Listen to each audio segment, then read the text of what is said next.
इससे पहले कि अकोला त्रासदियों की सुर्खियों में आता, यह सोने की धरती के नाम से जाना जाता था। यहाँ की मिट्टी जो नमी को थाम कर रखती है, अकोला का अर्धशुष्क मौसम जो कपास की फसल के लिए आदर्श है, गर्म दिन, ठंडी रातें और पूर्णा नदी का समतल क्षेत्र। पीढ़ी दर पीढ़ी किसानों ने कपास को समझा, उसे संभाला। मिट्टी ने भी किसान को कभी निराश नहीं किया। कपास फली, जीवन फला फूला। ब्रिटिश काल से भी पहले यहाँ के कपास की धमक पूरी दुनिया में थी।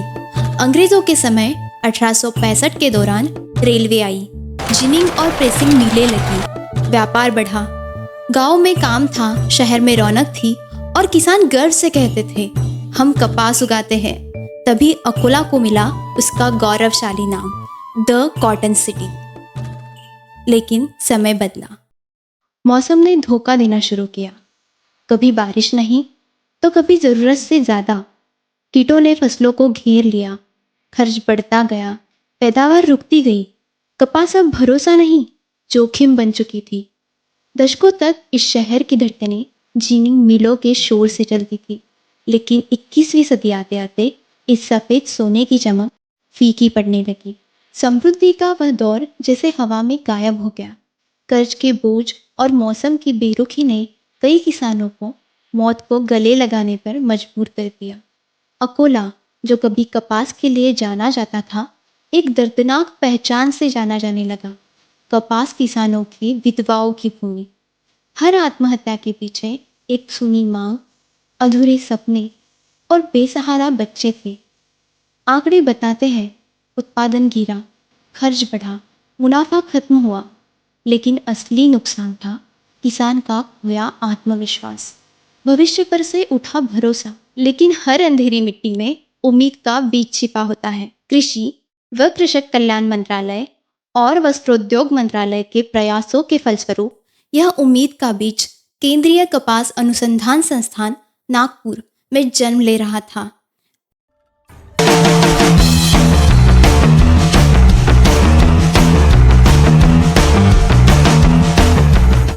HDPS यानी हाई डेंसिटी प्लांटिंग सिस्टम अर्थात सघन रोपण पद्धति। पारंपरिक रूप से कपास के पौधों के बीच काफ़ी दूरी रखी जाती थी, जिससे पौधे ऊंचे तो होते थे लेकिन पैदावार सीमित रहती थी। HDPS ने समस्याओं की जड़ पर वार किया। इसमें कम ऊंचाई वाली और जल्दी पकने वाली किस्मों का उपयोग किया जाता है। हल्की मिट्टी में 2 कतारों के बीच दूरी 90 सेंटीमीटर और 2 पौधों के बीच 15 सेंटीमीटर रखी जाती है। मध्यम मिट्टी की परिस्थिति में यह दूरी 90 बाय 30 सेंटीमीटर रखी जाती है। परिणाम स्वरूप प्रति इकाई क्षेत्र में अधिक पौधों की संख्या प्राप्त की जाती है। इसके उपरांत 45 दिनों के अवधि में तथा पौधे की ऊंचाई 45 सेंटीमीटर होने पर पौध वृद्धि नियामक का उपयोग करके फसल की संरचना का प्रबंधन किया जाता है, ताकि सूर्य प्रकाश और पोषण द्रव्यों का प्रभावी उपयोग किया जा सके। अधिक पौध संख्या होने के कारण प्रति पौधा कम बोल संख्या होने के पश्चात भी बेहतर उपज प्राप्त की जा सकती है। यह तकनीक किसानों की 2 सबसे बड़ी मुश्किलों का हल है।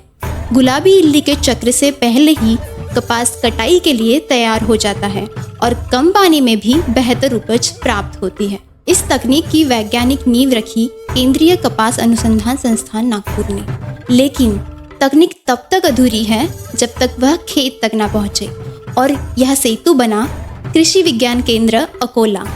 परिवर्तन की शुरुआत साल 2023 में हुई। केवीके अकोला ने 418 साहसी किसानों के साथ यह परीक्षण शुरू किया।